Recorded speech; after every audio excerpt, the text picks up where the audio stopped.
Prasad, Mr. Gokul Shri Gokul, Mr. Selvaraj.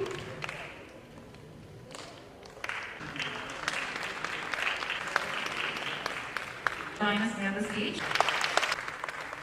Here, please join us.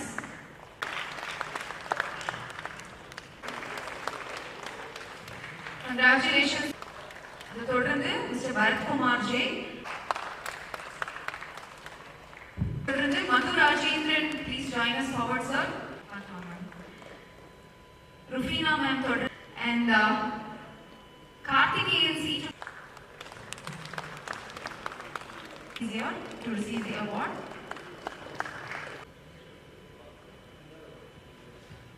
ஒரு பலத்த கைத்தறி கொடுக்கலாம்.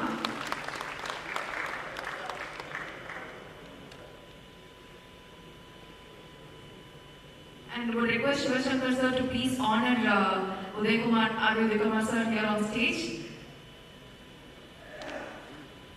Sir, thank you very much.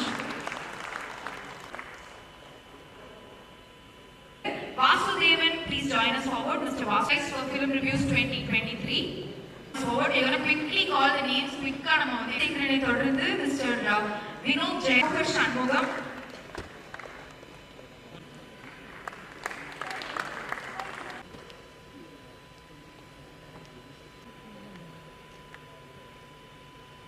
Mr. Ram Arunachalam sir, please join us. Thank you for presenting the award, sir. And followed by, can we have Mr. M. Shankar now? And on the third, we have Mr. M.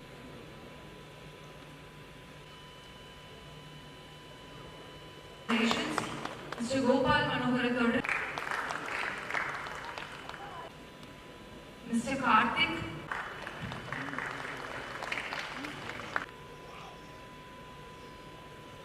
Rufina Rajkumar Vangipaga, V. Rajkumar to please join us.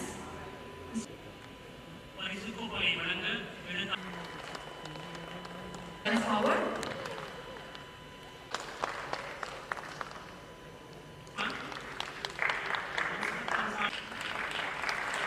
Congratulations.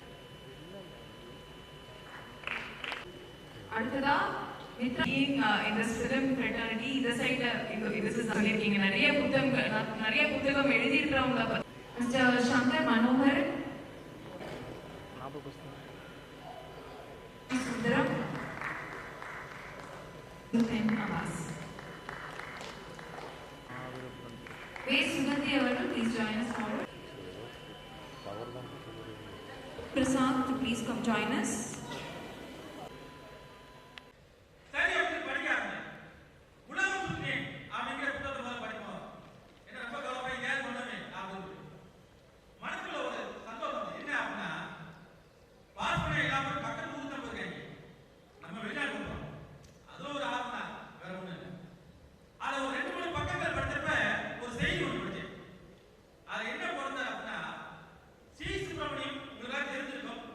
Kamarajar அமைச்சர்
போர் நடந்து கொண்டிருக்கும் போது ஈழத்திலே சிங்கள ராணுவம் தமிழர் பகுதிக்கு நுழைகிற போது மனிதர்களை முதலில் வேட்டையாடவில்லை. நூலகம் எங்கே இருக்கிறது என்று பார்த்து நூலகத்தை பொழித்து விட்டுத்தான் உள்பகுதிக்கு நுழைகிறார்கள். ஏனென்றால் எதிரிக்கு கூட தெரிந்திருக்கிறது ஒரு இனத்தை அழிக்க வேண்டும் என்றால் நூல்களை அழித்தால் போதும் என்று. எனவே கலாச்சாரம், பண்பாடு, தொன்மம் எல்லாவற்றையும் அடைகாத்துக் கொண்டிருக்கும், அடைகாத்து அடுத்த சந்ததிக்கு கடத்துகிற ஒரே ஆயுதம் வாளாகவும் கேடயமாகவும் இருப்பது நூல் மட்டும்தான். அதை வாசிக்க ஒவ்வொருவனும் ஒரு யோகி, ஒரு தியானி. அவன் ஏற்கனவே இங்கு ஒரு ஆங்கில ஆசிரியர் சொன்னது போல கிடைத்திருக்கிற ஒரு வாழ்க்கையிலிருந்து எண்ணற்ற வாழ்க்கைகளை நாம் அடைவதற்கும் அனுபவிப்பதற்குமான காரணகர்த்தமாக இருப்பது நூல்கள் மட்டும்தான். அந்த நூலை வாசிக்க வைத்து அதற்கு பரிசளித்து தொடர்ந்து இந்த இலக்கிய செயல்பாட்டை அடுத்த தலைமுறைக்கு கடத்தி கொண்டே வரும் சிவசங்கர் வரை எவ்வளவு பாராட்டினாலும் தரும். அவருக்காக நாம் ஒரு பலத்த கைத்தட்டை தந்து அவரை கௌரவிப்பதற்கு கடமைப்பட்டிருக்கிறோம். ஒரு கவிஞனாக, எழுத்தாளனாக, பேச்சாளனாக, பத்திரிகையாளனாக உங்களோடு இந்த நிகழ்வில் கலந்து கொண்டதற்கு மிகுந்த நன்றி. வணக்கம். வணக்கம். செந்தமிழ் உணர்வில் இன்னர்கள் இருந்தால் சிந்தின கவிதை இனிக்க அன்னையும் கருணை மழை வரும் பொழுது ஆயிரம் கவிதைகள் கிடக்கும். உன் அன்பு நாளில் சந்தமும் சுமையும் நெஞ்சிலே வந்தடைகிறேன். என்னுடைய தாய் கல்விக்கு என்னுடைய முதல்வன்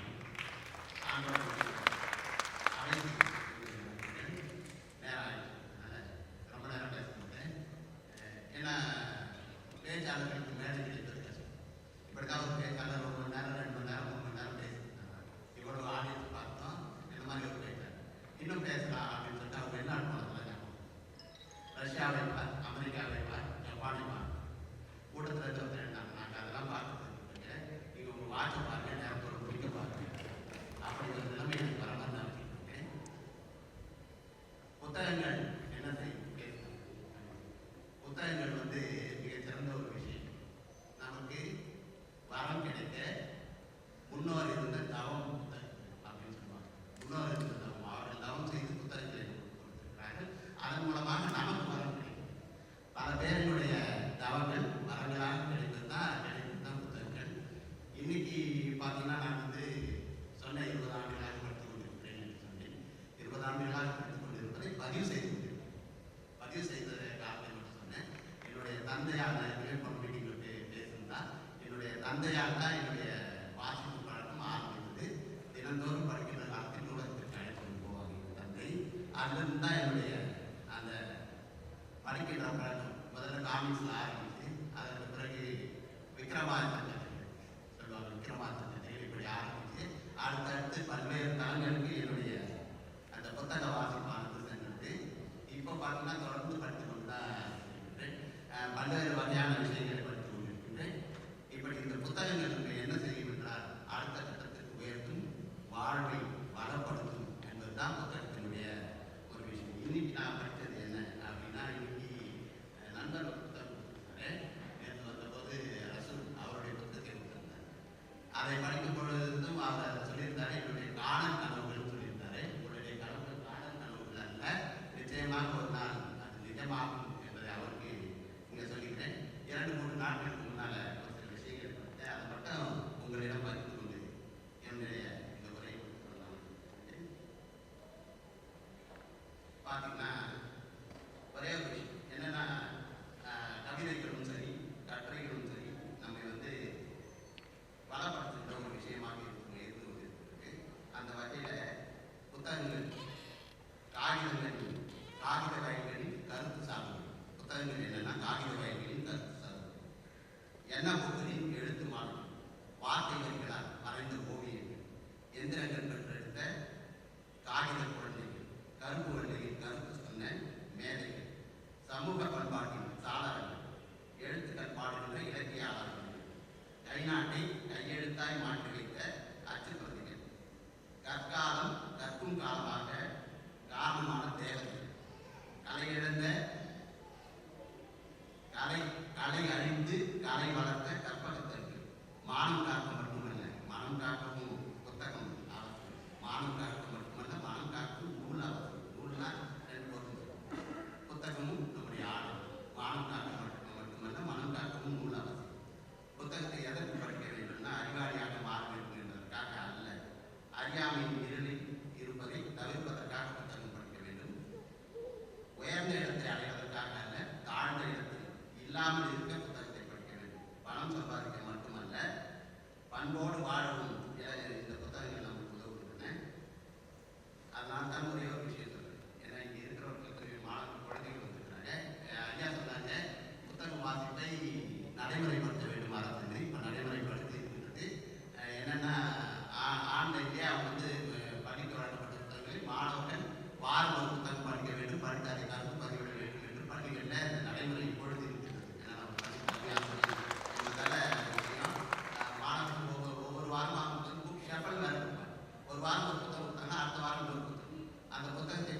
வாசிப்பு இயக்கம் என்று இருக்கிறது. அது மட்டும் இல்லாமல் பார்த்தீங்கன்னா இப்போ மாவட்டந்தோறும் புத்தகங்கள் ஆசார நடக்கிறது. அந்த வகையில் புத்தகம் வந்து மிக சிறப்பாக இருக்கிறது என்ற ஒரு விஷயம். இப்போ நான் படித்த விஷயங்கள் சொல்லணும்னு சொன்னீங்களா, அலாவுதீன் அற்புத விளக்கை அணைந்து போனான், அலாவுதீன் அற்புத விளக்கை அணைந்து போனான், திரும்ப கொடுத்த ஒரு தீப்பெட்டி உண்டு, திரும்ப கொடுத்த ஒரு தீப்பெட்டி உண்டு, அதன் பெயர் நம்பிக்கை. இதுவரை ஒரு நடைபெறி என்கின்ற ஒரு கவிதை தொகுப்பு, அதனுடைய அவனுடைய கவிதை தொகுப்பை நான் படித்த 2-3 நாட்களுக்கு முன்னால் அந்த நடைபெறி நான் படித்த போது கிடைத்த ஒரு விஷயம். அது மட்டும் இல்லாமல் நிறைய விஷயங்களை ஒரு புத்தகத்தில் நான் படித்தேன். கடைசியாக ஒரு புத்தகத்தில் படிக்கும் பொழுது 0ஆம் ஆண்டு அப்படின்னு ஒரு புத்தகம் படித்தேன். 0ஆம் ஆண்டில் எவ்வளவு விஷயங்களை, ஒரு 1000க்கும் மேற்பட்ட அறிவியல் விஷயங்களை நமக்கு ஒரு நாவல் வழியில் புகுத்தி இருக்கிறது அந்த புத்தகம். அதில் என்னென்னா, இடது கை பழக்கமுள்ள ஒரே விலங்கு, இடது கை பழக்கமுள்ள ஒரே விலங்கு எது அப்படின்னா அது போராட்டம். நமக்கு தெரியாத பல விஷயங்கள், அனஸ்தீசியா என்னும் அறுவை சிகிச்சை போது தரப்படும் நினைவிழக்க செய்யும் மருந்தை கண்டுபிடித்தவர் யார்? William Morton. நமக்கெல்லாம் பயன்படுத்தும் கத்திரிக்கோளை பயன்படுத்தி கண்டுபிடித்தவர் யார்? லியோனார்டோ டா வின்சி. சுனாமி எத்தனை ஆண்டுகளுக்கு ஒரு முறை தாக்கும்? அது ஒரு ஆய்வாக பண்ணியிருக்காங்க. 60 ஆண்டுகளுக்கு ஒரு முறை. ஆல்கோலிஸ் என்பது என்ன? ஆல்கோலிசஸ் என்பது வந்து மனித ரத்தத்தை காரப்பண்பு அதிகமாகும் நிலை. இப்படி பல்வேறு விஷயங்களை காற்றின் வெப்பத்தை கண்டறிந்தவர் யார்? லாப்ஸ். இப்படி பல்வேறு விஷயங்கள், 1000க்கும் மேற்பட்ட விஷயங்களை அந்த 0ஆம் ஆண்டு அப்படின்ற அந்த புத்தகத்தில் நேற்று படித்த ஒரு புத்தகம். அந்த புத்தகத்தில் 1000க்கும் மேற்பட்ட அறிவியல் விஷயங்களை நாவல் வழியில் சுவையாக குழந்தைகளுக்கு கொண்டு செல்லும் வகையில் எழுதியிருக்கிறாங்க. அந்த நூலின் ஆசிரியர் இங்கே போட்டிருக்கிற ஆயிஷா நன்றாக. இப்படி வந்து ஆயிஷா நன்றாக வந்து அறிவியல் விஷயங்கள் குழந்தைகளுக்கு நாவல் வகையில் கொண்டு செல்பவர். இப்படி புத்தகங்களை படிப்பதால் நமக்கு தெரியாத பல விஷயங்களை நாம் தெரிந்து கொள்ளலாம். தெரிந்து கொள்வது மட்டுமல்ல, அதை அடுத்தவர்களுக்கும் சொல்லுகின்ற ஒரு வாய்ப்பு கிடைக்கின்றது. அந்த வகையில் பார்த்தீங்கன்னா, நான் ஒரு ஆசிரியராக இருப்பதால் மாணவர்களுக்கு தினந்தோறும் ஒரு புதிய விஷயத்தை சொல்ல வேண்டும் என்கின்ற ஆழம் தான் படிக்க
ஞாயிற்றுக்கிழமை ஒரு புதிய நண்பன் ஒரு புதிய இடத்துக்கு பயணம் செய்வேன்.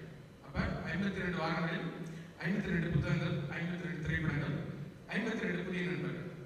இது இப்படி ஒரு கோல் வச்சிருந்தது 2020. புத்தகங்களை பொறுத்தவரை 52 புத்தகங்கள் படிச்சு முடியும். ஆனால் திரைப்படங்கள் 52 திரைப்படங்கள் பார்க்க முடியல. ஆனால் 52 நண்பர்கள் இல்லை, எனக்கு 1020 நண்பர்கள் இல்லை, 5200 நண்பர்கள் கிடைத்தார்கள். அது எல்லாருமே இங்கே இருக்கீங்க. இந்த குழு ஆரம்பிக்கப்பட்டது அப்படின்னா இந்த ரப்பர் வளையல் புத்தகம் சிறுகதை தொகுப்பு எழுதி முடிச்சவுடன் அதை இந்த ஃபேஸ்புக் குழுமங்கள் இதெல்லாம் போடும்போது அந்த குழுமங்கள்லேயே கூட என்னோட போஸ்டை அலோவ் பண்ணல. உங்களுக்கும் அதே நிலைமை ஏற்பட்டிருக்கலாம் இல்லையா? நான் ரப்பர் வளையல் ஒரு 20 பேருக்காவது கொடுத்து அது ஒரு அதுல ஒரு ஃபீட்பேக் எடுத்து என்னுடைய கதைகள் எப்படி இருக்குன்னு கேட்க நினைச்சேன். அது எல்லாருமே கேட்கறது, ஒரு கவிதை எழுதி போஸ்ட் பண்றவங்க, ஒரு சிறுகதைகள் எழுதி போஸ்ட் பண்றவங்க கேட்கறது. ஸோ அது மாதிரி கேட்கும்போது எனக்கு ஆழ்ந்த வாசிப்பாளர்கள் எல்லாம் அறிமுகமானாங்க. ஒருவரா அறிமுகமானாங்க. நடராஜன் செல்லம் அவர் அறிமுகமானார். ஒவ்வொருத்தரா அந்த மாதிரி நிறைய ஆழ்ந்த வாசிப்பாளர்கள் என்னோட கதைகளை படிச்சு எழுதினாங்க. ஒவ்வொருத்தரும் அந்த ஆழ்ந்த வாசிப்பாளர்கள் எல்லாம் வந்து எந்த குழுமத்தில் இருக்காங்க பார்க்கும்போது அந்த போஸ்ட்ல கூட இருக்கணும். அப்போ ஆரம்பிச்ச குழு தான் புக்ஸ் எழுதினாங்க. அப்போ எனக்கு பிரசாத், கோகுல் இவங்கெல்லாம் வந்து என்ன பண்ணாங்கன்னா அவங்களும் அந்த குழுவோடய அதை பயணிக்க ஆரம்பிச்சாங்க. இப்படி இந்த குழு ஆரம்பிச்சது இப்படி தான். நான் இது அதே மாதிரி ஊட்டி திரைப்பட விழாவில் எனக்கு கேபிள் ஷேட்டர்லாம் அறிமுகமானார். ஸோ அவரோட சினிமா வியாபாரம் அதெல்லாம் ஏற்கனவே படிச்சிருந்தேன். சிஜே ராஜ்குமார் அவரோட புத்தகங்கள் படிச்சிருக்கேன்.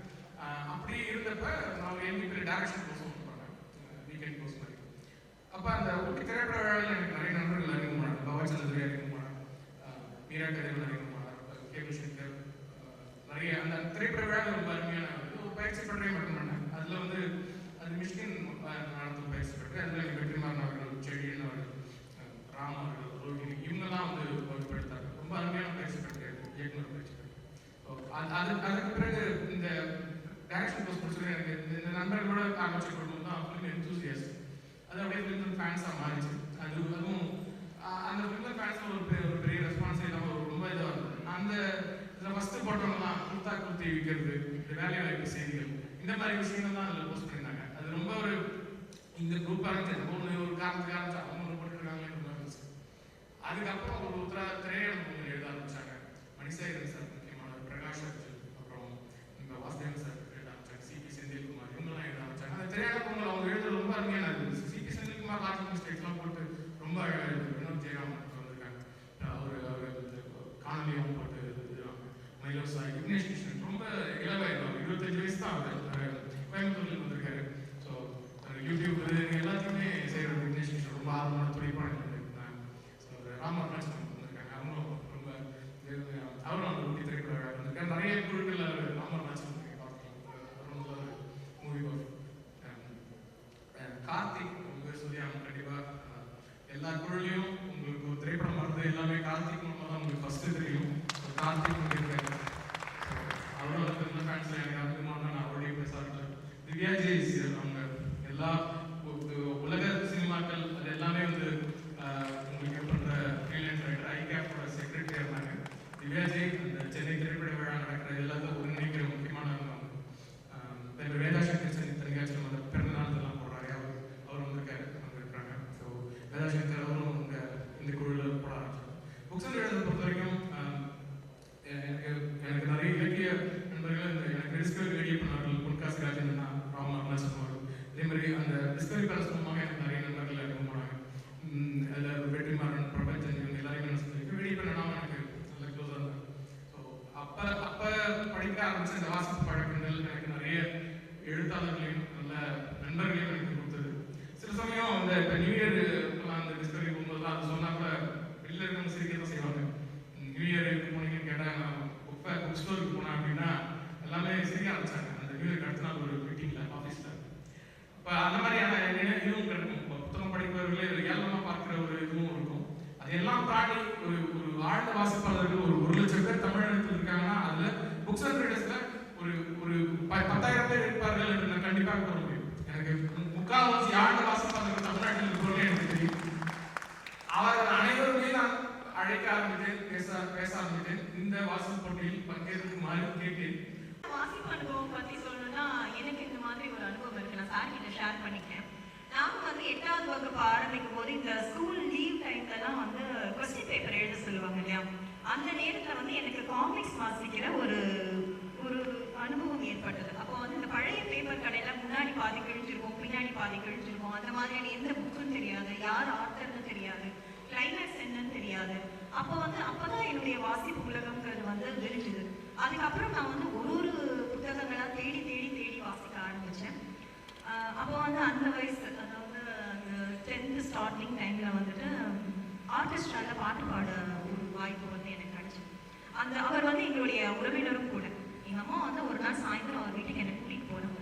2 பாட்டு எக்ஸ்ட்ரா ப்ராக்டிஸ் பண்ணா ஒரு 150 rupees எக்ஸ்ட்ரா கிடைக்கும்ல, என்ன பாரு புக்கு வச்சு படிச்சுட்டு இருக்கா, இதனால என்ன ஆக போகுது, தயவு செய்து புக்கு படிக்க வைக்க வேணாம்னு சொல்லுதான்னு சொல்றதுக்காக என்னை கூட்டிட்டு போனாங்க. இது ஒரு அனுபவம் எனக்கு. 2வது வந்து என்ன வந்து லைப்ரரிக்கு போகக்கூடாதுன்னு சொன்னாங்க. ஏன்னா நான் அப்போ வந்து எங்களோட ஃபேமிலி ரொம்ப பெரிய ஃபேமிலியும் கூட. ஸோ அப்போ பெண்கள் வந்து அதிகமாக, நான் பிறந்தது வந்து 1981, அந்த டைம் வந்து என்னை வந்து அதிகமாக வெளியில் போகக்கூடாது, லைப்ரரி போகக்கூடாது அப்படின்னு சொல்லுவாங்க. எனக்கு அது ஒரு பெரிய கவலையாகவே இருந்தது. ஏன் படிக்கிறதுல என்ன ஆயிட போகுது, ஏன் என்னை படிக்கக்கூடாதுன்னு வந்து தடுக்கிறாங்க அப்படின்ற நிறைய வருத்தம் வந்து எனக்கு இருந்தது. லைப்ரரி போகக்கூடாது, லைப்ரரி போனால் எங்கள் தாத்தா சொன்ன மாதிரி தான், லைப்ரரிக்கெல்லாம் அனுப்பினா அவ்வளோதான் அதோட இப்படி சொன்னாங்க. அது ஏன் எதனால அந்த தாட் வந்து, இத்தனைக்கும் தாத்தா வந்து படிச்சவங்க, ஓல்டாஸில் வந்து இன்ஜினியராக ஒர்க் பண்ணவங்க. ஸோ அப்படி இருக்கும்போது ரொம்ப மனசு கஷ்டமா இருந்தது. அதுக்கப்புறம் நான் வந்து படிச்சு, நான் கரஸ்பாண்டன்ஸ்ல டிகிரி முடிச்சுட்டு நான் வேலைக்கு போகும்போது பக்கத்துல ஒரு லைப்ரரியில போய் ஜாயின் பண்ணேன். 3 புக்கு ஃபர்ஸ்ட் இருந்தாங்க. நான் 3 புக்கு வாங்கிட்டு காலையில வாங்கிட்டு வந்தேன். நைட்டு நான் கொண்டு போய் அவர்கிட்ட கொடுக்குறேன். ஒரு 8 மணிக்கு 3 புக் படிச்சுட்டு. அவர் இப்படிலாம் கொண்டு வந்து கொடுக்க கூடாது, அட்லீஸ்ட் ஒரு நாளாவது கையில வச்சுட்டு கொண்டு வந்து கொடுக்கும். அவருக்கு தெரியாது, என்னைக்கோ ஒரு நாள் கிடைச்சிருக்கு, முத கிடைச்ச ஒரு வாய்ப்பு அப்படிங்கிறது வந்து அவருக்கு தெரியாது. அதே மாதிரி இங்க புத்தகம் படிக்கும் போது இன்னைக்கு பிஓடி வந்திருக்கு, ஆடியோ புக்ஸ் வந்திருக்கு. ஏன்னா ஜென்ரேஷன்ஸ் மாறிக்கிட்டே வரும்போது ஏதாவது ஒரு விதத்துல வாசிப்பு அனுபவத்தை எப்படியாவது கொடுக்கணும் அப்படிங்கிறதுனால இந்த மாற்றங்கள்லாம் வந்துகிட்டே இருக்கு. இருந்தாலும் ஒரு புத்தகத்தை வாங்கி அதை பிரிச்சு அதை ஸ்மெல் பண்ணி அதை வந்து கையில வச்சு ரசிச்சு, இத்தனை பேஜ் இன்னைக்கு படிச்சுட்டேன்ப்பா அப்படின்னு ஒரு குறிப்பு சின்னதா ஒரு பேப்பரை மடக்கி வைக்கிற சந்தோஷம் எங்கெங்க இருக்கு. இது வந்து இங்க இருக்கிற இன்னைக்கு பேசின எல்லா ஆளுமைகளும் வந்து இதை வந்து ரசிச்சிருப்பாங்க. அது வந்து எனக்கு ரொம்ப பிடிச்சிருந்தது. இன்னைக்கு வந்து முக்கியமா சிவசங்கர் சாரை வந்து நான் ஏன் பாராட்டணும்னா, நான் என்ன பேசணும் வந்தேன்னா அவருடைய வெக்க மரியாத ஆசைகள் அப்படிங்கிற புத்தகம் வந்து எனக்கு கொடுத்திருந்தாரு. அதை பத்தி தெளிவா பேசணும்னு நினைச்சேன். நேர காரணமாக அதுல இருக்கிற உணர்வுகளை பத்தி மட்டும் நான் சொல்றேன். ஏமாற்றம், அன்பு, ஏதாவது ஒரு சோசியலான ஒரு விஷயத்தை ஒரு சமுதாய நோக்கத்தோட அதை அக்கறையா எப்படி சொல்லணும் அப்படிங்கறத வந்து ரொம்ப அழகா அந்த சிறுகதைகள்ல வந்து அவர் கொடுத்திருந்தாரு. இதை பத்தி நான் கண்டிப்பா ஒரு ரிவ்யூ எழுதி போடணும். ஏன்னா அந்த அளவுக்கு அந்த கதைகளுடைய கணம் வந்து இருந்தது. அதுக்காக நான் அவருக்கு ஒரு ஸ்பெஷலான ஒரு வாழ்த்து சொல்லிக்கிறேன். இதையெல்லாம் தாண்டி நாங்க சொன்னோம் இல்லையா, படிக்கிறதுனால என்ன லாபம் அப்படின்னா, இன்னைக்கு படிக்கிறதுனால இத்தனை பேர் உட்கார்ந்துருக்கீங்கன்றதை பார்க்கும் போதே சந்தோஷமா இருக்குங்க.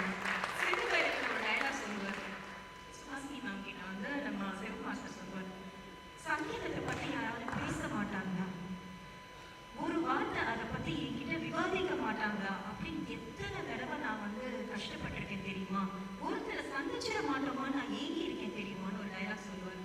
அதே மாதிரி என்னுடையது வந்து வியாபார உலகம். நான் வந்து வடசென்னையில சாந்தி சர்வீஸ் ஒரு நிறுவனம் நடத்திட்டு இருக்கேன். ஒரு 300 பீப்புள் ஒர்க் பண்றாங்க. யாரும் வாசிக்கிற பழக்கம் கிடையாது, எங்க வீட்லயும் யாருக்கும் வாசிக்கிற பழக்கம் கிடையாது. நான் ஒரு பேப்பர் எழுதும்போது என் கணவர் விளையாட்டா சொல்லுவார், ஒரு முழு பேப்பரை எப்படி வேஸ்ட் பண்ணுது. இது ஒரு விளையாட்டு தான். இருந்தாலுமே என்னன்னா வந்துட்டு அந்த எனக்கு வந்து யார்கிட்டயுமே பேச முடியாது. என்னுடைய எழுத்துக்களை பத்தியோ, நான் ஒரு புத்தகம் நான் ரசிச்சு படிக்கிறேன்னா அந்த ரசனையை வெளிப்படுத்த முடியாது. இங்க இத்தனை பேரை வரவழைச்சு இந்த புத்தகத்தை வாசிக்கிறதுக்காக அதுக்கு ஒரு மெனக்கடல் எடுத்து ஒரு அவார்டு கொடுக்குறாங்க. நிஜமாலுமே ஹேண்ட்ஸாப், ரொம்ப பெரிய ஒரு கைத்தட்டல் கொடுக்கணும். சுஷத்துடைய முயற்சி வந்து நிச்சயமா இன்னும் வந்து இந்த விருது வழங்கும் விழா இன்னும் அதிகமாகணும், அரங்கம் நிறையணும், நிறைய பேர் வந்து இதுக்கு வந்து ஒரு உத்வேகத்தை எடுத்து கொண்டு போகணும்னு நான் வந்து வேண்டி கேட்டுக்கிறேன். எழுதுறதுல வந்து கொஞ்சம் எல்லாமே இன்னைக்கு வந்து வாசிக்கிற எல்லாருக்குமே எழுதணும்னு ஒரு எண்ணம் வரும் இல்லைங்களா. ஸோ நீங்க எழுதுறதுக்கு ஒரு சின்ன விஷயத்த மட்டும் நான் சொல்றேன், வித்தியாசமா யோசிங்க. நம்ம கூட பயணிக்கிறதுலேயே நிறைய கதைகள் இருக்கு. சார் சொன்ன மாதிரி ஒரு இடம் போகும்போது எனக்கு வந்து இன்னைக்கு ரேணு சார் பேசும்போது சொன்னார், ஒரு டிராவலிங் போகும்போது எனக்குள்ள அந்த சிறுகதையினுடைய அந்த தாட் வந்து வந்துகிட்டே இருக்கும் அப்படின்னு சொல்லிட்டு. எல்லாத்தையுமே கதைகளா பாருங்க, எல்லாத்தையுமே ரசனையா பாருங்க. ஸோ நம்மளுடைய எழுத்து வந்து ஒரு வித்தியாசமான ஒரு தளத்துக்கு கொண்டு போகும். ஏன்னா வந்து 90s 80s எழுதுவாங்க, ஒரு ஒரு பையன் வந்து ஒரு பொண்ணை ஏமாத்திடுறாங்க, ஏமாத்திட்டாங்க, விதின்னு ஒரு படம் வந்தது, ஏமாத்திட்டாங்க. அந்த படம் ஃபுல்லாவே அந்த கதை மட்டும் தான் வரும். இப்ப இந்த ட்ரெண்ட்ல நம்ம அந்த படத்தை எடுக்கவே முடியாது. ஏன்னா ஒரே ஒரு டெஸ்ட் பண்ணா அந்த குழந்தைக்கு யார் அப்பான்றது தெரிஞ்சிடும். ஸோ ட்ரெண்டுக்கு ஏற்ற மாதிரி சொன்னார் இல்லையா, ட்ரெண்ட் செட்டர்னு சொன்னார். அந்த ட்ரெண்டுக்கு ஏற்ற மாதிரி எழுதுவாங்க, நிறைய விஷயங்கள் தெரிஞ்சு வச்சிருக்காங்க அப்படின்ட்டு. இதுக்காக வந்து மெனக்கெடல்கள் தான் அதிகம் சொல்றாங்க. என்னன்னா வந்து எனக்கு ரொம்ப டென்ஷன் ஆயிடுச்சு, ரொம்ப டிப்ரெஷனா இருந்ததுன்னா நான் வேற ஒன்றுமே பண்ண மாட்டேன், யார்கிட்டையும் பேச மாட்டேன், சண்டை போட மாட்டேன், ஏதாவது ஒரு வேலையுமா புக் எடுத்து படிக்க ஆரம்பிச்சேன். நான் பாட்டு படிச்சுட்டே இருப்பேன். எனக்கு அது ரொம்ப சந்தோஷமா இருக்கும். ஏன்னா வந்து ரொம்ப பெரிய ஒரு ஸ்ட்ரெஸ் ரிலீஃபுக்கு வந்து என்னை கொண்டு போகும். ஸோ அவங்க எல்லாரையும் பார்க்கும்போது எனக்கு ரொம்ப சந்தோஷமா இருக்கு. படிப்புங்கிறது எந்த அளவுக்கு முக்கியம் அப்படிங்கிறத வந்து இன்னைக்கு நம்மளோட குழந்தைகளுக்கு நம்ம சொல்றோம். எனக்குமே ஒரு சின்ன பழக்கம் இருக்கு. இதே பழக்கத்தை உங்க குழந்தைகளுக்கு நீங்க கொண்டு வாங்க. நீங்க அவங்க வாசிக்க விருப்பப்படலைனாலும் நீங்க ஒரு 2 பக்கமாவது தினமும் அவங்கள வாசிக்க சொல்லி கொடுங்க. அந்த கதைகள் சொல்லுங்க. ஒரு கிளைமேக்ஸ் சொல்லாம 3/4 வரைக்கும் படிச்சுட்டாங்கன்னு வச்சுக்கோங்களேன், கதை கேட்டுட்டாங்கன்னு வச்சுக்கோங்களேன், இதை கண்டிப்பா கேட்டே ஆகணும், படிச்சே ஆகணும்னு ஒரு ஆர்வம் வந்து அவங்களுக்கு வரும். ஸோ அதை நம்ம ஏற்படுத்தணும். அதுதான் நான் வந்து இதோட முடிச்சுக்கலாம்னு நினைக்கிறேன். ஏன்னா நிறைய பேர் இருக்காங்க. ஆக்சுவலாக நான் ரொம்ப விருப்பப்பட்டு ஆசைப்பட்டது என்னன்னா என்னுடைய ஒரு சிறு கதையை மட்டும் உங்ககிட்ட சொல்லணும்னு ஆசைப்பட்டேன். அது மட்டும் ஒரு 2 நிமிஷத்துல நான் எப்படியாவது சொல்லிடுறேன். அதுக்கு முன்னாடி வந்து நான் ரொம்ப லைக் பண்ணது இந்த மைக்கை. கமலஹாசன் ஒரு படத்துல சொல்லுவார், பம்பர் சம்பந்தம்ல சொல்லுவார், சிவகேட்டை போட்டிருப்பாரு, உங்க எல்லாருமே தெரியும். ஏப்பா இந்த கையால நான் வந்து இதையும் கங்கையிலேருந்து தண்ணி வர வைக்கணும், பாம்பை இறங்க விடாம பார்க்கணும், பபுள்காம கரெக்டாக வெல்லணும், இவ்வளோ வேலை. முதல்ல பேசுற எல்லாருக்குமே இந்த பிரச்சனை இருக்கு. இந்த மைக் அழகா இப்படி போகுது, அதுக்கப்புறம் இப்படி வருது, பேசுறவங்க புரியுறாங்க மறுபடியும். எனக்கு நான் அதை ரொம்ப ரசிச்சேன், எனக்கு ரொம்ப பிடிச்சிருந்துச்சு. ஸோ நான் அதை ரொம்ப லைக் பண்றேன் சீரியஸாவே. ஸோ இங்கே ஆங்கர் பண்ணவங்க எல்லாருமே வந்து ரொம்ப அழகா பண்ணாங்க. அந்த யானை கதை என்னன்னா வந்துட்டு புதுச்சேரியில ஒரு யானை இறந்துச்சு. நம்ம எல்லாருமே அதை வந்து நம்ம படிச்சிருக்கோம். அந்த யானை இறந்தப்போ அது கூட வந்துட்டு இப்போ சோஷியல் மீடியாலலாம் வந்துட்டு என்னன்னாலும் வந்து அதை எடுத்து ஒரு ஃபோட்டோ எடுத்து போடுறாங்க, அந்த மாதிரி பண்றாங்க இல்லையா. என்னுடைய கதையின் ஆரம்பம் வந்து அந்த யானை இறந்துருக்கு. தெரிஞ்சவங்க தெரியாதவங்க, அது ஒரு நாள் கூட பார்க்காதவங்க, தினமும் அதை தினசரி வந்து பார்க்குறவங்க எல்லாருமே அது அதனுடைய வருத்தத்தையும் வேதனையும் உண்மையாகவும் தெரிவிக்கிறாங்க. ஒரு எப்படி சொல்றது, அந்த வருத்தத்துல ஏதாவது ஒரு ஆதாயம் கிடைக்குமா அப்படிங்கிறதையும் யோசிக்கிறாங்க. இதெல்லாம் பண்ணும்போது அந்த ஐயர் வந்து சொல்றாரு, அந்த கோவில் தர்மகர்த்தா வந்து சொல்றாரு, லட்சுமி ரொம்ப புனிதமான யானை, அந்த யானையை வந்து நம்ம தோட்டத்திலே புதைச்சிடலாம், ஏன்னா அது ரொம்ப புனிதமானது. அப்ப அந்த யானை இறந்து இருக்கு இல்லையா, அந்த யானையினுடைய ஆன்மா வந்து எந்திரிச்சு அங்கே போய் உட்காந்துட்டு அது பேசுது. அது பேசுறது யாரும் கேட்காது, பட் ஆனால் அது பேசுது. நீங்கெல்லாம் எதை புனிதம்னு சொல்றீங்க? அது கேள்வி கேட்கும், எதனா நீங்கெல்லாம் புனிதம்னு சொல்றீங்க? நான் எவ்வளவு இழந்தேன் தெரியுமா? என்னுடைய அம்மா கிட்ட இருந்து என்னை பிரிச்சு கூட்டிட்டு வந்தேன். அது விஷுவலா வரும், அது சொன்னா லென்த்தா இருக்கும்ன்றதால நான் ஷார்ட்டா சொல்றேன். ஸோ அது வரும், அது ஒரு பயிற்சி பற்றையில அது இருக்கும். அந்த இடத்துல ஒரு யானைக்கு ஒரு லவ் அங்கே இருக்கும். அது 2ம் பிரியும், அந்த 2 யானையுமே பிரியும். யானைக்கு எங்க நிர்வாணம் இருக்கும், ஆனா அந்த ஒரு இடத்துல நான் எழுதிடும். அது குளிக்கும் போது இந்த யானை அந்த மேல தண்ணி ஊற்றும் போது அந்த நிர்வாணத்தை வந்து அது மறைக்கிறதுக்கு பார்க்கும், வெக்கப்படும். ஏன்னா அவங்களுக்கும் உணர்வுகள் இருக்கு. கோவில் யானைகள் இந்த மாதிரி கொண்டு வர எல்லா விலங்குகளுக்குமே வந்து அவங்களுக்குள்ள அந்த ஒரு சேர்க்கை வந்து இருக்காது.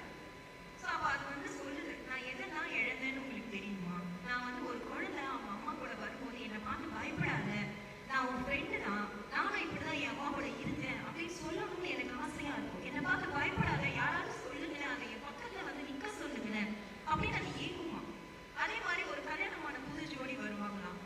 அவங்க வந்து அந்த அந்த அவருக்கு வந்து அவருக்கும் பயம், பட் இருந்தாலும் புது பொண்டாட்டி முன்னாடி காமிச்சிக்க முடியாது இல்லையா. இவங்களுக்கு பயமே இல்லை, இருந்தாலும் ஐயோ எனக்கு ரொம்ப பயமா இருக்கு அப்படின்னு வந்து வீட்டுக்காரர்கிட்ட போறது. அவங்க வந்து எடுத்து பிடிச்சிட்டு நீ பயப்பட நான் இருக்கேன் கிட்ட அப்படின்னு ஒரு தைரியத்தோட அவர் போறது. இந்த அந்யோன்யத்தை நான் இழந்துட்டேன். ஸோ அது என்னதான் இழந்ததுங்கிறத ஸ்டெப் பை ஸ்டெப்பா சொல்லிட்டே வரும். அது சொல்லி முடிக்கும் போது அது ஏன் இறந்தது, நான் என் கற்பனையில எழுதுனேன். அது இறந்ததுக்கு வேற காரணம் இருக்கு, பட் நான் என் கற்பனையில என்ன எழுதுனா, இது வந்து அந்த கோவில் திருவிழாக்கு அலங்காரம் பண்ணி இதை கூட்டிட்டு வராங்க. இதோட அந்த இது காதலிச்சு அந்த யானை ஒரு சர்க்கஸ் கூட இருக்கிற அந்த முனையில நிற்குது. அவங்க 2 பேருக்கும் ஐ டு ஐ கான்டாக்ட் தான். மறுநாள் இந்த யானை எனக்கு இது வந்து கலைமகள்ல எனக்கு அவார்டு கிடைச்சிருக்கு நினைக்கிறேன். ஏன் சொல்றேன்னா நான் ரசிச்சு ரொம்ப ரொம்ப இதுவா எழுதின ஒரு கதை, அதனால உங்ககிட்ட இதை வந்து எனக்கு பகிர்ந்துக்கணும்னு தோணுச்சு. வாய்ப்புக்கு நன்றி. 10ஆம் வகுப்பு படிச்சுட்டு இருக்கும்போது எங்க வீட்டுல சொன்னாங்க, இதுக்கப்புறம் அவளை படிக்க வைக்க வேண்டாம், சீக்கிரம் கல்யாணம் பண்ணிடுங்கன்னு சொன்னாங்க. எனக்கு ஒரு பதட்டம், ஏன்னா எங்க பரம்பரையிலே யாரும் 10ஆவதுக்கு மேல படிக்க வச்சதே இல்லை. நிச்சயம் நம்மளையும் கல்யாணம் பண்ணி வச்சு வச்சிருவாங்கன்னு சொல்லி வேக வேகமா பகுதி நேர வேலையாக ஒரு கொரியர் ஆபீஸ்ல ஸ்கூல் முடிச்சு எங்க அப்பா ஒரு சின்ன டீ கடை வச்சிருந்தாரு. அங்க அந்த பால் பாத்திரம் கழுவி வேகமா கொரியர் ஆபீஸ் வேலைக்கு போயிடுவேன். அதுக்கு பக்கத்திலேயே நான் 87 பிறந்தவள். வயசு சொல்றதுக்கு எனக்கு எந்த வெக்கமும் இல்லை. அதனால நான் பார்த்த முதல் நாணயம் 5 பைசா 10 பைசா. அப்போ நான் முதலாக பேசிய அலைபேசியோ தொலைபேசியோ சுத்தி விட்டு ₹10 காயின்ஸ் போட்டிருப்பாங்க இல்லையா, அதுதான். அப்படி நான் கொரியர் ஆபீஸ்ல வேலை பார்க்குற அந்த நேரத்துல அந்த கடையில இன்னொரு அக்கா வேலை பார்த்துருந்தாங்க. அப்போ நீங்க ஞாபகம் இருக்கும்னு நினைக்கிறேன். சில கல்லூரி மாணவர்களை தவிர எல்லோருக்கும் அது ஞாபகம் இருக்கும். அந்த ரோல் ஒயிட் பேப்பர்ல ரோல் வந்துட்டே இருக்கும். அந்த ரோல்ல வர முதல் பக்கத்துல எவ்வளவு நேரம், எவ்வளவு காசு, எங்கிருந்து எங்க அழைக்கப்பட்டது அப்படிங்கிற பதிவெல்லாம் இருக்கும். பின்னாடி பக்கம் பியூர் ஒயிட்டா இருக்கும், வெள்ளை காகிதமா இருக்கும். அப்போ எந்த எஃப்எம்மும் கிடையாது, எந்த சேனல் பிரைவேட் சேனலும் கிடையாது. வெள்ளிக்கிழமை ஒளிய பார்க்கலாம், வானொலியில சில பாடல்கள் கேட்கலாம். அது எங்காவது எப்பாவது ஒழிக்கப்படும். அப்படியான தருணங்கள்ல அந்த ₹1 காயின்ஸுக்காக போடப்பட்ட ஒரு கட்டுல நான் வாங்கின அந்த கட்டு எவ்வளவு இருக்கும்னு எனக்கு தெரியாது.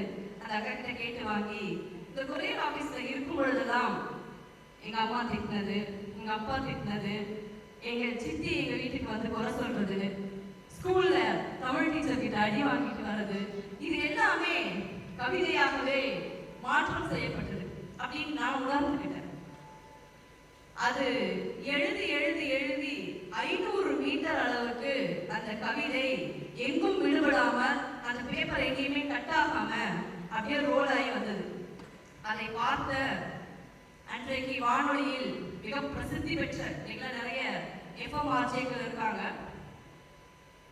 அன்றைக்கு இருந்த தாமரை சந்திரன் அப்படிங்கிறது அந்த கொரியர் ஆபீஸ்க்கு ஏதோ போட வந்தாரு. நான் எழுதுறது பார்த்துட்டு இதை நீங்க எழுதி முடிச்ச உடனே என்னன்னு சொல்லுங்கன்னாரு. அப்படியே ஒரு கொஞ்ச நாள் அவர் வந்தார். அதை வாங்கிட்டு போய் முதல் முறையாக எனக்கு தினத்தந்தியும் வானொலியும் சேர்ந்து இளம் சாதனையாளர் என்கின்ற விருது முதலில் தமிழகத்தில் எனக்கு கிடைத்தது. நான் பிறப்பால் மலையாளி. என் அப்பா படித்ததும் எழுதியதும் பேசியதும் மலையாளம். என் அம்மாவுக்கும் என் அப்பாவிற்கும் நான் முழங்கும் எந்த தமிழுக்கும் மீண்டும் நான் அங்கே சென்று மொழிபெயர்க்க வேண்டும். அந்த சூழ்நிலையில் என் விருதுகளை கூட, என்னை கொண்டாடும் வார்த்தைகளை கூட ஒரு மொழியாக, வேற்று மொழியாக நான் பரிணாமப்பட்டு வந்தது வாசிப்பால் மட்டும்தான். வாசிப்பு இல்லை என்றால் எங்க அப்பாவினுடைய பொருளாதார சிக்கல்களில் அவர் படித்துக் கொண்டிருப்பார். எங்க அம்மா சொல்லுவாங்க, அவர் புக்கு படிச்சுட்டு இருக்காரு, இப்ப பக்கத்துல போனா எல்லாருக்கும் அடிவிடும், பேசாம போயிடுன்னு. அன்றைக்கு வாங்கி சாப்பிட வேண்டும் என்று நினைத்த ஒரு ஐஸ்கிரீம் மறந்து போனது. அன்றைக்கு சண்டை போட வேண்டும் என்று நினைத்துக் கொண்டிருந்த எங்க அம்மாவின் சண்டை விற்று போனது. அதனால் எங்கள் குடும்பம் வேறு திசை நோக்கி எங்க அம்மா படிக்க ஆரம்பிச்சாங்க, எங்க அப்பா படிக்க ஆரம்பிச்சாங்க. அப்படியே இந்த பக்கம் வந்தத என்னுடைய மகள் இப்பொழுது 12ஆம் வகுப்பு முடித்து விட்டார். நானும் என் மகளும் நிறைய காடுகளில் பயணிப்போம், ட்ரக்கிங் போவோம், விமானங்களில் நிறைய பயணிப்போம். நிறைய நூல்களை படிச்சுதான் எனக்கு இந்த பக்குவமும் இந்த அறிவும், சில நேரங்களில் படிப்பாளர்களையும் வாசிப்பாளர்களையும் என் பேச்சாளர்களையும் கூட பைத்தியமும் பார்க்க முடியும். அவங்க எதை பார்த்தாலும் எடுத்து படிப்பாங்க, எவன் சொல்றதும் காதுல வாங்கிக்க மாட்டாங்க. நீ பாட்டுக்கு சொல்லிக்கிட்டே இரு, நான் பாட்டுக்கு படிச்சுக்கிட்டே இருப்பேன். இந்த மாதிரியான மனிதர்கள் எல்லாம் பார்க்கலாம். ஏன் தெரியுமா? அதற்கு தான் ஆழமான மிக தீவிரமான வாசிப்பு அப்படின்னு சொல்லுவாங்க. என்கிட்ட வந்து ஜெகதீஸ்வரி கிட்ட வந்து பார்க்கும்போது கூட சொன்னாரு, நான் காலையில 8 மணிக்கு டிஃபன் சாப்பிட்டு உட்காந்துருவோம் மேடம், 3 மணி 4 மணி 5 மணி கூட எனக்கு ஆகும் தெரியாது, புத்தகங்களை வாசிச்சுக்கிட்டே இருப்பேன். அப்ப நான் சொன்னேன், அதனாலதான் ஒரு மேபி நீங்க வந்து இவ்வளவு ஃபேட்டான, ஏன்னா அவருடைய உடம்புல இருக்கிற பல ஹார்மோன்ஸுமே வந்து எப்போ விட்டுட்டு உன்னை போகலாம்ங்கிற கேள்விக்குறியான ஒரு உடல் பாதிப்புக்குள்ள இருக்கும்போது நான் அதை நினைச்சேன். அப்படி இருக்கிற நேரத்துலதான் பயணங்கள்ல நானும் என் மகளும் நிறைய, ஏன்னா நான் மலையாளம், தமிழ், ஆங்கிலம் இதை இதை படிக்கிறேன். என் மகள் ஜப்பானிய கவிதைகள், கொரியன் கதைகள் எல்லாம் படிச்சுட்டு இருக்கா. இப்போ நாங்கள் வந்து ஷேர் பண்ணும்போது எங்களுக்கு அதிகமாக காடுகளில் மொபைல் நெட்வொர்க் கிடையாது. என் பொண்ணுக்கு இது வரைக்கும் நான் ஃபோன் கொடுக்கல. எங்களுடைய மெத்தையில், தலையணைக்கு அடியில், சமையல் அறையில், இன்னும் சொல்ல போனால் என்னுடைய சமையல் அறையில் கடுகு டப்பாவின் மீது எப்போதும் ஒரு புத்தகம் இருக்கும். ஏதாவது ஒரு கொதிக்கிற நேரம், ஒரு அவசர நேரங்கள்ல எடுத்து படிப்பது அதுவாகத்தான் இருக்கும். புத்தகம் வாசிப்பதால் மட்டுமே எனக்கு திமிர் கொஞ்சம் அதிகமானது. புத்தக வாசிப்புகள் ஒரு பெண்ணை அதிகபட்சமான மாற்றத்தை ஏற்படுத்துது. ஆனா இது எல்லாம் எப்போது சாத்தியம் அப்படின்னா, இந்த உலகம் பரபரப்பானது அல்ல. இந்த உலகத்தில் யாரும் வெற்றியாளர்கள் அல்ல. இந்த உலகத்தில் நாம் எதையும் சந்திக்க போவதில்லை. நான் வாழ்கிறேன், நான் மரணிக்க போகிறேனே தவிர என்னால் யாரும் இங்கு வாழப் போவதில்லை என்கின்ற பக்குவ நிலை வருவதற்கு நான் ஓஷோவை படிக்க வேண்டியிருந்தது, நான் ஜெயகாந்தனை படிக்க வேண்டியிருந்தது, பிரபஞ்சனை படிக்க வேண்டியிருந்தது. இன்றைக்கு சந்தித்த ஒருவர் கோகுல். கடைசியாக எனக்கு கிடைத்த இந்த வேலையில் கிடைத்த புத்தகம் அவருடைய ஒரு புத்தகம். இப்படி எல்லா மனிதர்களுக்குள்ளிருந்தும் அவர்களுடைய சிந்தனையாலும், கற்பனையாலும், எழுத்தாலும், அனுபவத்தாலும் ஞானம் கிடைக்குது அப்படிங்கிறது வாசிப்பால் மட்டும்தான் கிடைக்கும். அந்த வாசிப்பு அப்படிங்கிற ஒரு விஷயத்த ஒரு குழுவாக, இன்னைக்கு வாட்ஸ்அப்ல என்ன சாரி விற்கலாம் குழுக்கள் இருக்கு, இன்னைக்கு நீங்க என்னெல்லாம் சாப்பிடலாம் குழுக்கள் இருக்கு, என்ன சமைக்கலாம் இப்படியான குழுக்கள் இருக்கு. வாசிப்பு அப்படிங்கிறது ரொம்ப சோம்பேறித்தனமான, அதை தொடங்குவது அப்படிங்கிறதுலாம் அவ்வளோ ஈஸியான வேலையே கிடையாது. அது எங்க இருந்தாவது ஒரு தீப்பொறி மாதிரி நம்ம மேல வந்து விழணும். எங்க அப்பா படிப்பாரு, எங்க தாத்தா படிப்பாரு, எங்க கொழுத்தாத்தா, நம்ம படிக்கிறதுக்கு நமக்கு ஒரு தீப்பொறி விழணும். அப்படி ஏதாவது ஒரு கதை எங்காவது நாம் கேட்கப்பட வேண்டும், அல்லது ஒரு கிழிந்த தாளிலிருந்து அதை எடுத்து படிக்க நேரிட வேண்டும், அல்லது ஏதாவது ஒரு ஆசிரியரோ அல்லது துணை நண்பனோ நமக்கு அதுக்கு ஒரு வழிகாட்டுதல் இருந்தால் மட்டும்தான் அது அங்கு சாத்தியமாகும். இல்லைன்னா நம்ம ஸ்கூல் குழந்தைங்கள மாதிரி படி மார்க்குக்காக தான் படிப்போம். இன்னைக்கு 10th ரிசல்ட் 12th ரிசல்ட் எல்லாமே வந்தா கூட அந்த மாணவர்களை 5 ஆண்டுகள் கழித்து எந்த அரசாங்கமும், எந்த பள்ளி ஆசிரியரும், எந்த கல்லூரி பேராசிரியர்களும் சந்திப்பதே இல்லை. ஏன்னா அவங்களுடைய மதிப்பெண்களை நோக்கி போகுது. ஆனால் வாசிப்பு ஒரே ஒரு பக்கம். இன்றைக்கும் வாரத்தில் ஒரு நாள் நான் டயானாவை படிக்காமல் உறங்குவதே இல்லை. ஏன்னா அவ்வளவு மோட்டிவேஷனான லைஃப் ஸ்டோரி அவங்களுக்கு. எப்பெல்லாம் நான் சோர்ந்து போகிறேனோ அப்பெல்லாம் டயானாவை நினைத்துக் கொள்வேன். டயானாவுக்கு இல்லாத எனக்கு நடந்துச்சு அப்படிங்கிற ஒரு என்ன சொல்றது, வாழ்ந்துடலாம் அப்படின்னு வரும்ல, அதுக்கு நிச்சயம் ஒவ்வொரு புத்தகத்தினுடைய ஒவ்வொரு வரியிலும் ஒரு வார்த்தை ஒளிந்திருக்கிறது. அதை புரிந்து கொள்ள நீங்கள் தேடித்தான் ஆக வேண்டும். அப்படிப்பட்ட வாசிப்பு தான் ரொம்ப அழகா இவ்வளவு பெரிய குழுக்களை கொண்டு வந்து சேர்த்திருக்கு. ஆனா இங்க என்னை எல்லோரும் அறியப்படுவது நடிகையாக. நான் மொத்தமே ஒரு 15 படம் தான் நடிச்சிருப்பேன், 17 சீரியல், அவ்வளவுதான் நடிகைக்கான அவதாரம். ஆனால் நான் கிட்டத்தட்ட 4800 மேடைகளில் என்னுடைய கவிதைகளை பேசியிருக்கிறேன், படித்திருக்கிறேன், எழுதியிருக்கிறேன். கலைஞர் அவர்களால் என்னால் தமிழ் படிக்க முடிந்தது. அவர் சொன்ன தமிழ் இலக்கியங்கள். நான் படிச்சது பிடி Tamil, MA Tamil, MA Tamil, PhD Tamil எல்லாம் முடிச்சுட்டேன். ஐயா படிச்சு முடிச்சிட்டேன். என்னம்மா படிச்சேன் அப்படின்னு, ஐயா தமிழ்ல பிஹெச்டி முடிச்சுட்டேங்க. தொல்காப்பியம் தெரியுமா, சிலப்பதிகாரம் தெரியுமான்னு கேட்டாரு. ஐயா அதெல்லாம் படிச்சுட்டு திருப்பி வரேன்னு. திருப்பி 2016 அவருடைய மரண காலங்களுக்கு ஒரு ஆண்டுகளுக்கு முன் சந்தித்து, நீங்கள் சொன்னதெல்லாம் இப்ப கேட்கலாம் என்று ஒரு பள்ளியின் ஆசிரியராகவும், தமிழ் படித்த மாணவியாகவும், அவரால் தமிழ் படித்த உங்களுடைய வளர்ப்பு மகனாகவும் நான் அவரை சந்தித்தேன். அதுதான் வாசிப்பு.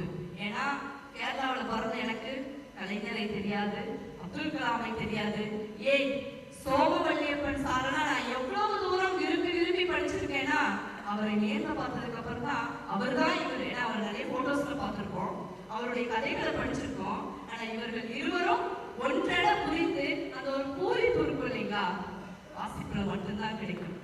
அந்த வாசிப்பு அனுபவம் அப்துல் கலாம் ஐயாவினுடைய எழுத்துக்களையோ பேச்சுக்களையோ வாசிப்புகளையோ ஒருவன் படித்திருந்தால்தான் அவர்களை பார்த்து பூரிப்படைய முடியும். ஆனால் இன்றைக்கு நம்முடைய இளைஞர்கள், கல்லூரி மாணவர்கள் பள்ளியில் அஜித் ஃபேனாவும் விஜய் ஃபேனாவும் இருக்காங்க. அது பயனே கிடையாது. அது ஒரு நாளும் உங்கள் உணர்வுகளை புரிந்து கொள்ளாது.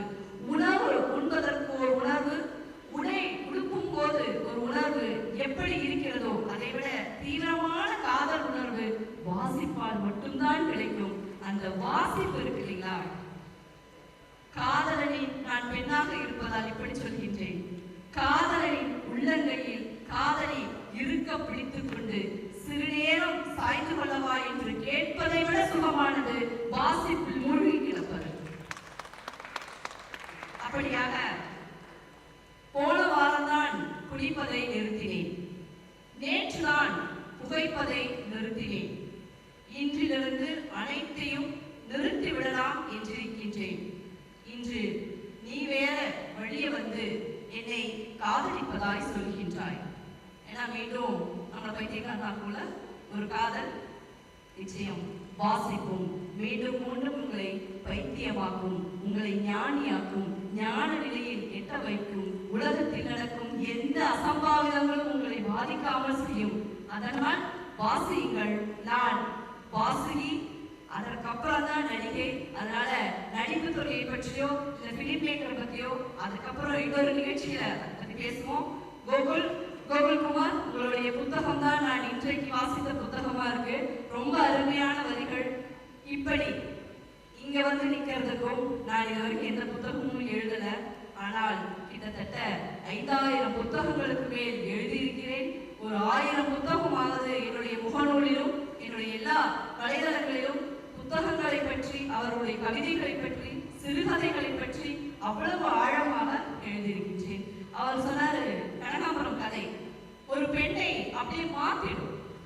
குடும்ப சூழ்நிலை, அது தந்தையாக, அண்ணனாக, மற்ற கணவனாக யாரா இருந்தாலும் சரி, அவங்க கிட்ட இருந்து நம்மளை பிரிச்சு நம்மள ஒரு பூதமா மாத்தி இந்த சமுதாயத்துல ஒரு மிகப்பெரிய முன்னெடுப்பாக நிறுத்துவதற்கு புத்தகங்களை வாசிக்க வேண்டும், ஆழமாக வாசிக்க வேண்டும், அதை அன்போடு நேசிக்க வேண்டும். புத்தகங்களை வாசிப்பதோடு நிறுத்தி விடாமல் அப்போது திறந்து சுவாசித்து பாருங்கள். அதில் ஆக்சிஜன் கொஞ்சம் கூடுதலாகவே இருக்கும், வாழும் சக்தி இளமையாகவே இருக்கும். வாய்ப்புக்கு நன்றி. வாசிப்பு நிறைய இடத்துல கடந்த 25 வருடங்களுக்கு மேலாக குறைந்துதான் இருக்கிறது. நான் முதல்ல எழுத ஆரம்பிச்ச இடம் எப்படின்னா ஃபேஸ்புக். முக புத்தகம் தான் பல முகவரி தெரியாத மனிதர்களை கனெக்ட் பண்ண வச்சு அந்த எழுத்துக்களுடைய பரிமாண வளர்ச்சியை கொண்டு வந்தது ஃபேஸ்புக்கு. நம்ம வந்து கண்டிப்பா ஒரு நன்றி தெரிவிக்கணும். அந்த முக புத்தகத்தில் எழுதுறதுனால தான் நிறைய நண்பர்கள் நமக்கு கிடைச்சாங்க, எழுத்துக்கள் கிடைச்சது, வாசிப்பு கிடைச்சது.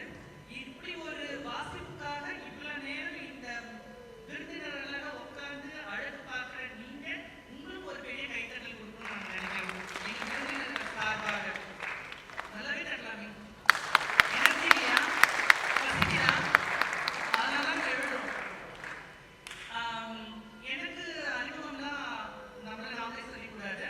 2010 இருந்து தோழி லதா சரவணன் என்னுடைய தோழியா வந்தாங்க. அவங்க காகித பூக்கள் அப்படின்ற ஒரு புத்தகத்துல என்னை பத்தி எழுதுனாங்க. அதுக்கப்புறம் சித்திரை பாவைகள் ஒரு புத்தகத்துல என்னை பத்தி எழுதுனாங்க. ராணில வார தொடர்ல என்னை பத்தி எழுதுனாங்க. அது பார்த்துட்டு நிறைய பேர் குங்குமம், தோழி, விகடன் நிறைய புக்லாம் என்னை பத்தி எழுதுனாங்க. ஆணின் அதிர்சை, பெண்ணின் இம்சை அப்படின்ற ஒரு புத்தகத்துல என்னுடைய பயோகிராஃபியை பத்தி என்னுடைய தோழி பிரதிபாலனி வந்து எழுதுனாங்க, சுயசரிதத்தை பத்தி. அந்த தோழி இன்னைக்கு இல்ல, எங்களை விட்டு போய் 5 வருட காலங்கள் ஆகிறது. ஆனா எனக்குள்ள எப்படி வந்துருச்சுன்னா, நான் நிறைய டிராவல் பண்ணுவேன். நான் சாதிக்க பிறந்தவர்கள் சமூக அமைப்புன்னு ஒரு ஆர்கனைசேஷன் ரன் பண்றேன். அந்த அமைப்பு வந்து working for education, employment, empowerment, equality of transgender community தமிழ்நாடுல 12 வருட காலம் வேலை பார்த்துருக்கேன். ஆனா நிறைய திருநங்கைகள் வந்து நிறைய புக் எழுதியிருக்கிறாங்க, ஆட்டோகிராஃபி எழுதிருக்காங்க, பயோகிராஃபி எழுதிருக்கிறாங்க, கவிதை தொகுப்பு எழுதிருக்கிறாங்க. உணர்வு, உணர்ச்சி, உருவம் அப்படின்ற ஒரு புத்தகத்தை வந்து நாமக்கல் மாவட்டத்தில் இருக்கிற ரேவதி எழுத்தாளர், தியேட்டர் ஆர்டிஸ்ட் அவங்க எழுதி வெளியிட்டாங்க. அந்த புத்தகம் படிக்க தாக்கத்தின் ஏற்பட்டது. ஒரு ஆணுக்குள்ள இருக்கிற அந்த பெண்மையானது எப்படி அந்த டிராவல் பண்ணி இருக்கு அப்படின்றது புத்தகமா இருந்துச்சு.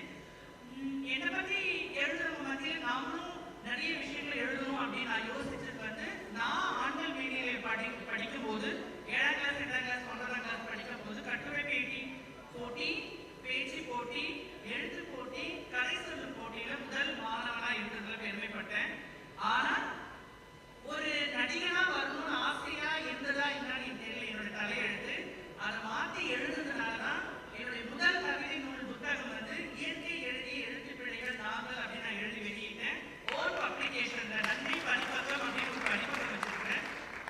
ஒரு ஆணுக்குள்ள இருக்கிற பெண்மையானது எப்படி வந்து அவனோட மீசையோடையும் அவன் வளர்க்கும் கூந்தலோட அவனுடைய பெண்மையை இந்த சமூகத்துக்கு ஒரு மாற்றத்தை அவனுக்குள்ள ஏற்படுத்துற சூழலா என்னோட 2வது கவிதை புத்தகமா கூந்தலும் மீசையும் அப்படின்ற ஒரு புத்தகத்தை எழுதி வெளியிட்டேன். சிவசங்கர் அவர் நான் பார்த்ததே இல்லை, இதுதான் ஃபர்ஸ்ட் டைம் பார்க்குறேன். ஃபோன்லேயே தான் எனக்கு கூட்டு மேத்திட்டே இருந்தார். கிட்டத்தட்ட ஒரு 15 நாள். நான் இன்னைக்கு கோயம்புத்தூர் போகிறதா இருக்குப்பா, அப்போ போகலன்னா வந்தார். அப்புறம் நான் பேர் போட்டுருமா சார், அதே எப்படி நான் போகலன்னா தான் வருவேன், அது எப்படி பேர் போட முடியும், பேர் போட்டு நான் வரலன்னு எனக்கு அவமானம் இல்லையா அப்படின்லாம் சொல்லி ஒரு வழியாக இந்த இன்விடேஷன்லேயே பேர் வராமல் நான் பார்த்துக்கிறது கிட்டத்தட்ட ஒரு 4-5 நாளாக ஃபோனில் பேசுவேன். ஸோ ஒரு உறவு அப்போ இன்னைக்கு கொஞ்சம் நான் இன்னைக்கு ஒரு 4 ஃபங்க்ஷன் அட்டன் பண்ணியிருந்தேன். இது 5வது விழா. நான் வீட்டில் வந்து 1 மணி நேரம் ரெஸ்ட் எடுத்துட்டு தான் வந்தேன். ஏன்னா ஒவ்வொரு விழாவுக்கு போயிட்டு நம்ம பேசுறது ஒரு 5 நிமிஷம் தான். இந்த மாதிரி ஒரு 10 பேர் பேச விட்டுறாங்க. அவங்க 2.25 மணி நேரம் 3 மணி நேரம் பேசுகிறாங்க. நம்ம சென்டர் ஃபிகருக்கு சென்டரில் உட்காந்து வச்சு 3 மணி நேரம் என்னுடைய செஞ்ச தண்ணி குடிக்க பிடிக்கிறதில்ல, சரியான நேரத்தில் சாப்பிட முடியறதில்ல, சரியான நேரத்தில் டீ காஃபி கொடுக்க மாட்டாங்க சார். இதெல்லாம் மீறி தான் சார் படிக்கிறதெல்லாம்.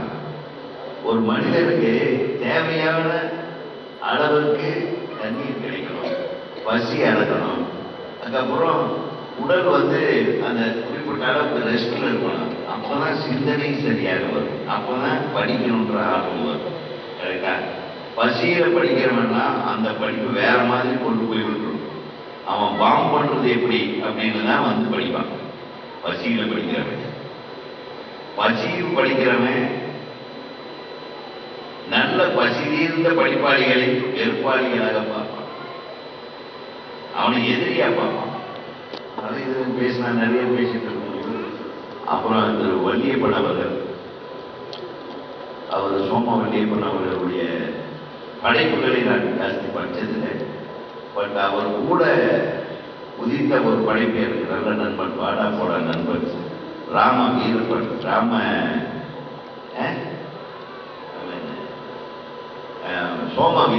சோம வீரப்பன் யாருக்கு? இயக்குனர் வசந்த் அவர்கள், அவருடைய பிரதர் தான்.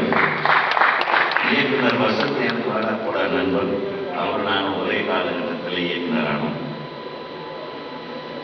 ஆக அவரை பற்றி தான் நான் பேசிட்டு இருந்தேன். நான் என்னத்தை பேசுறது, நான் எப்படி படிக்க ஆரம்பிச்சேன்றது சொல்லணுமா? அதை சொன்னால் நேரமாக இல்லை. எல்லாரும் பஸ்ஸு பிடிக்கணும், வெளியூர் போகிறவங்க எல்லாம் கோயம்பேடு பஸ் ஸ்டாண்ட் போகணும். கரெக்டா? நான் பேசணுமா? இதை நிறுத்திடுவேன்.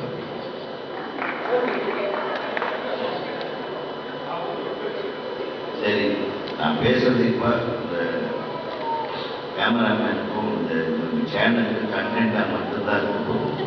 உங்களுக்குள்ள போகுதா இல்லையான்னு தெரியாது. நான் படிக்க ஆரம்பிச்சது பள்ளிக்கூடத்தில். எல்லாரும் அதே மாதிரி நான் எனக்காக படிக்க ஆரம்பித்தேன்.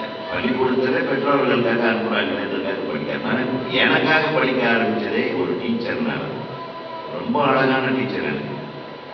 அவங்க பேர் மணிமேகலை. அந்த மணிமேகலை பார்க்கறதுக்காகவே ஃபர்ஸ்ட் பெஞ்ச்லேயே உட்கார்ந்து. மற்றபடி அவங்க கம்பராமாயணம் அதுக்கு எடுத்து விட்டாங்க. நான் அப்படியே ரசிச்சு அவங்களையே செய்த மாதிரி பார்ப்பேன். மணிமேகலை உதயகுமாரனோட காதலை வர்ணிக்கிற சிலப்பதிகாரத்தில் அந்த அந்த மணிமேகலை சீத்தரிச்சாத்தனாக அந்த மணிமேகலை அவங்க சொல்லிக் கொடுக்கும்போது அவங்க மணிமேகலையாகவே பார்ப்பேன். அவங்க பேரே மணிமேகலை. அப்புறம் என்ன, நான் அங்கேயே கவிஞனாங்க.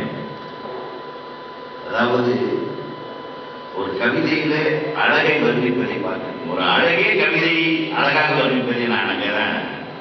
அவ்வளோதான். தான் யூனிவர்சிட்டி வந்து போய் 8ஆம் கிளாஸ் சாரு 8th ஸ்டாண்டர்ட் படிக்கிறேன்.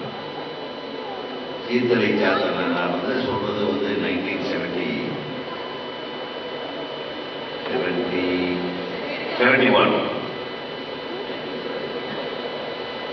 அப்புறம் நானாகவே ஒன்று எழுதுனேன். பசங்களை உசுப்பேற்றி விட்டாங்க. அப்புறம் சொன்னேன் தப்பா எழுதுறேன், அது ஏன் சொல்றீங்க, அதில் எதுகை மோனையெல்லாம் இருக்கணும்னா அப்படின்னு. அவங்க படிக்கும்போது இந்த எதுகை மோனை சொல்லும்போது எவ்வளோடிதன் வேணியின் சோதியின் மறைக்க பொய்யோ என்று யாரும் விளையாடும் போனான் மையோ மரகதமோ மறை கடலோ மழை குயிலோ ஐயோ இவன் வடிவென்பது ஒரு அறையாள உடையான அப்படியே அப்படியே இசையோட எனக்கு எதையோ இருக்கும் எனக்கு அவங்க சொல்லி கொடுக்கும். சந்தம் இல்லாமல் கவிதை இல்லை, சந்தம் இல்லாமல் இசை இல்லை. இப்போ வேற ஒரு பெரிய போட்டியை போயிட்டு இசை பெரிதாக அந்த போட்டியில் நம்ம சிக்க வேண்டாம் சாமி. எனக்கு இசை மொழியை, அழகியலை, ஒரு கவியலை நான் பெற்றுக்கொண்டது எனது ஆசை அம்மையார் மணிமேகலை. அவங்க பேரு மங்கையரசு, சாரி மங்கையரசு.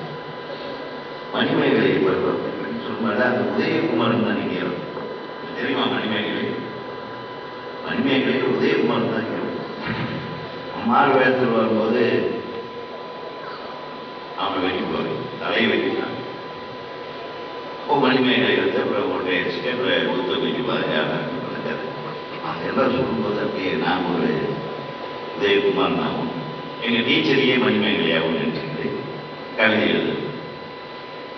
நீயோ கபடியின் தங்கை அப்படின்னு நல்லா எழுதி ஒரு வார்த்தை மட்டும் சொல்ல மாட்டேன். நீயோ கபடியின் தங்கை.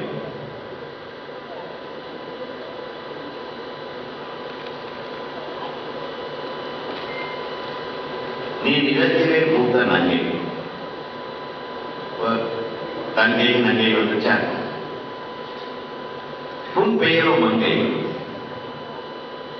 நான் ரசிப்பது ஒரு வார்த்தை போட்டேன், எனக்கு தெரியாத மீனிங். ஏதோ கை இங்கை அப்படின்னு போட்டேன். பசங்க டீச்சர் டீச்சர் நல்லா கவிதை எழுதியிருக்கிறார் டீச்சர். அப்படியாடா கொண்டாடா அப்படின்னு வாசிச்சாங்க. பார்த்த உடனே யாரை நினைச்சுல எடுத்தது பக்கத்தில் இருக்கிறது சொல்லிட்டான். உங்களை நினைக்கிறா விட்டாலும் ஒரு அதை இப்படியெல்லாம் சினிமா எழுதியாரு. புரியாமச்சு அந்த அடிதான் சார் என்ன கவிஞனாச்சு. என்னுடைய பாடல்களில் எத்தனையோ பாடலை எழுதியிருக்கேன். அது என்னென்னு தெரியாது, உங்களுக்கு தெரியவில்லை என்னென்ன. என் பாடல்களை ரசித்து இருந்திருக்கிறார். அந்த ரசிப்பு தன்மைக்கு காரணம் அவங்க போட்ட வேதம். அப்புறம் போய் எங்கள் அப்பாவை கூப்பிட்டு வந்தாரா ஸ்கூலுக்குள்ளே விட்டு வந்துட்டாங்க ஹெட் மாஸ்டர்கிட்ட. எங்கள் அப்பா வந்து கேட்டார், என்னமோ சொல்கிறாங்க. இப்போ எங்கள் அப்பா வந்து 5ஆம் கிளாஸ் ஸ்கூல் படிக்கல, விவசாயி. என் பிரதர் காலேஜில் படிச்சுட்டு இருக்காரு. அவர் தான் கொஞ்சம் கவிதை எழுதுவார். அவரை பார்த்து நான் கொஞ்சம் காப்பி அடிச்சு எழுதுனேன். எங்கள் அண்ணன் என்னடா எழுதுனேன், உங்கள் வாத்தியார் வந்து உன்னை என்ன வர சொல்கிறாங்க. அப்புறம் இதானே எழுதுனேன் அப்படின்னு காட்டினேன். படித்து பார்த்துட்டு அவர் ஒரு அறை விட்டார். ஏண்டா இந்த வயசுலேயே இப்படி எல்லாம் எழுதியாரு. ஏன்னா சொல்லிட்டு அடிங்க, எதுக்குக்கே அடிக்கிறீங்க, இதெல்லாம் சொல்ல முடியாத அசிங்கமானவனே அப்படின்ட்டு உடனே வந்து அவங்க எல்லாம் மன்னிப்பு கேட்டு அப்பவுமே எனக்கு பொருள் விளக்கு சத்தியமா அந்த வயசுல. அப்புறம் அவங்க டீச்சரே மேலே வந்து ரொம்ப பாசமடே வாட பரவாயில்ல வாட அப்படின்னு சொல்லி ஒரு காம்ப்ரமைஸ் பண்ணி 2 நாள் கழிச்சு எனக்கு திரும்பி கிளாஸ் அலோவ் பண்ணேன். ஒரு தப்பாக ஒரு வார்த்தையை அந்த கவிதையில் எழுதிட்டே இருந்திருக்காங்க. அப்புறம் தான் அவங்க சொன்னாங்க, நீ படிப்பியா புத்தகம்? நான் செய்தியெல்லாம் படிப்பேன் மேடம், இதெல்லாம் எனக்கு தெரியாது வா அப்படின்னு சொல்லி லைப்ரரி கூப்பிட்டு போய் நீங்களும் கவி பாடலாம் அப்படின்னு கீவா ஜெகநாதன் அவர்கள் எழுதிய ஒரு சின்ன புத்தகம். அந்த புஸ்தகத்தை எனக்கு எடுத்து கொடுத்து இதை படி, சரியா எப்படி நீ கவிதை எழுதுற, சந்தத்தை எப்படி கவிதை எழுதுறது, இதை அழகா அவர் எழுதியிருப்பார். இதை படிச்சீங்கன்னா நீ கவிஞனாகலாம். அதை படித்து நான் கிட்டத்தட்ட வந்து +2 எல்லாம் படிக்கும்போது, +2 பியூசி அப்போ பியூசி எல்லாம் படிக்கும்போது கவிதை போட்டி நான் தான் ஃபர்ஸ்ட் ப்ரைஸ் டிஸ்ட்ரிக்ட் லெவலில். எந்த லெவலில் போனாலும் அதுக்கெல்லாம் காரணம் அந்த ஒரு புஸ்தகம்.